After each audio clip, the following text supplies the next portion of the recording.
आज हम बेसिकली इस चीज़ को समझेंगे कि what are the reason behind the negative slope of demand curve. ये बहुत इंपॉर्टेंट चीज़ है। हमने ये स्टडी किया था कि हमारी जो डिमांड कर्व होती है उसकी जो स्लोप होती है वो नेगेटिव होती है। मिसाल के तौर पर जब हमारी कीमत बढ़ती है तो हमारी क्वांटिटी डिमांड जो है वो कम हो जाती है। तो इसका मतलब ये है कि इसके दरमियान जो रिलेशनशिप होता है वो नेगेटिव होता है। इसकी तीन वजूहत हैं। एक है प्राइस इफेक्ट, दूसरा है इनकम इफेक्ट और तीसरा है सब्स्टिट्यूशन इफेक्ट। अब प्राइस इफेक्ट को हम ये भी कहते हैं increase in number of consumer.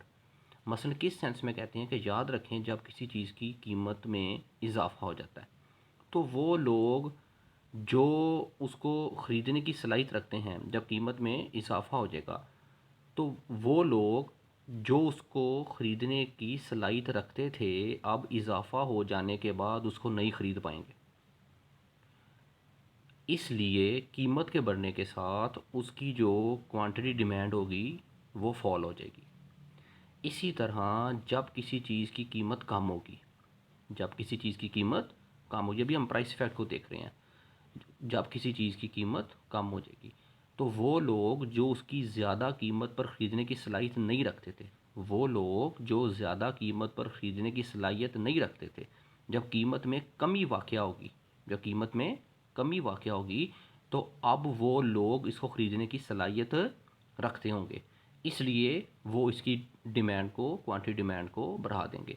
इसलिए हम देखते हैं कि जब किसी शय की कीमत में कमी वाक़या होती है तो वो लोग जिन्होंने बढ़ी हुई कीमत पर उसको ख़रीदना छोड़ दिया था, वो लोग जिन्होंने ज़्यादा कीमत पर उसको ख़रीदना छोड़ दिया था वो वापस आ जाएंगे, उसको ख़रीदना शुरू कर देंगे।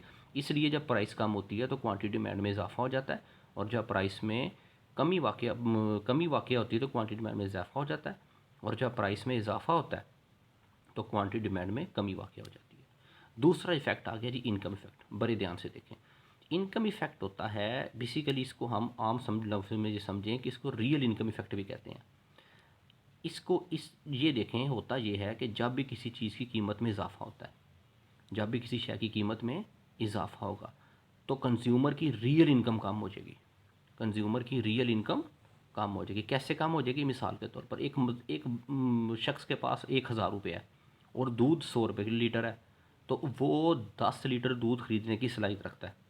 ठीक है, तो ये उसकी रियल इनकम है। लेकिन अगर यही दूध 100 से 200 रुपये का हो जाए तो अब वो 5 लीटर खरीदने की सलाहियत रखता है।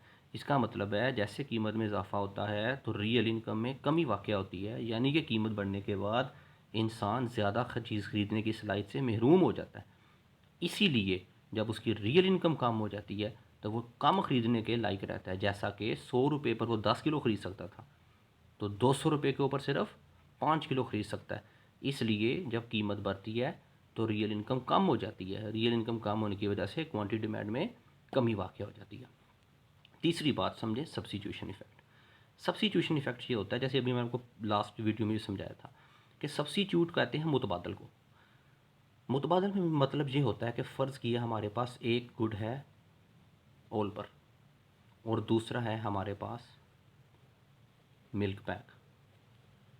अगर ओल पर की कीमत, फ़र्ज़ किया इन दोनों की कीमत थी 100 रुपया, फ़र्ज़ किया इन दोनों की कीमत क्या थी? 100 रुपया। अगर ओल पर की कीमत बढ़ जाएगी, बड़े ध्यान से सुने, अगर ओल पर की कीमत बढ़कर 150 रुपया हो जाएगी, अगर ओल पर की कीमत बढ़ जाएगी तो आपको इसका मुतबादल जो मिल्क पैक है वो सस्ता महसूस होने लगेगा नेचुरली। अगर ओल पर की कीमत बढ़ेगी तो आपको फ़ील होगा कि मिल्क पैक जो है वो सस्ता महसूस होगा। जब सस्ता महसूस होगा तो आप ओल पर की क्वांटिटी डिमांड को कम कर देंगे और मिल्क पैक की क्वांटिटी डिमांड को बढ़ा देंगे। तो ओल पर ने जैसे ही अपनी कीमत उठाएगा उसकी क्वांटिटी डिमांड में कमी वाक़या हो जाएगी। क्यों वाक़या हो जाएगी? क्योंकि उसके मुकाबले में उसका मुतबादल हमें सस्ता महसूस होना शुरू हो जाएगा। तो इसलिए याद रखें, जब शय की कीमत में ज़्यादा इजाफा होता है क्वांटिटी में कमी हो जाती है, अगर प्राइस में कमी हो जाए तो क्वांटिटी डिमांड में इजाफा हो जाता है। Thank you.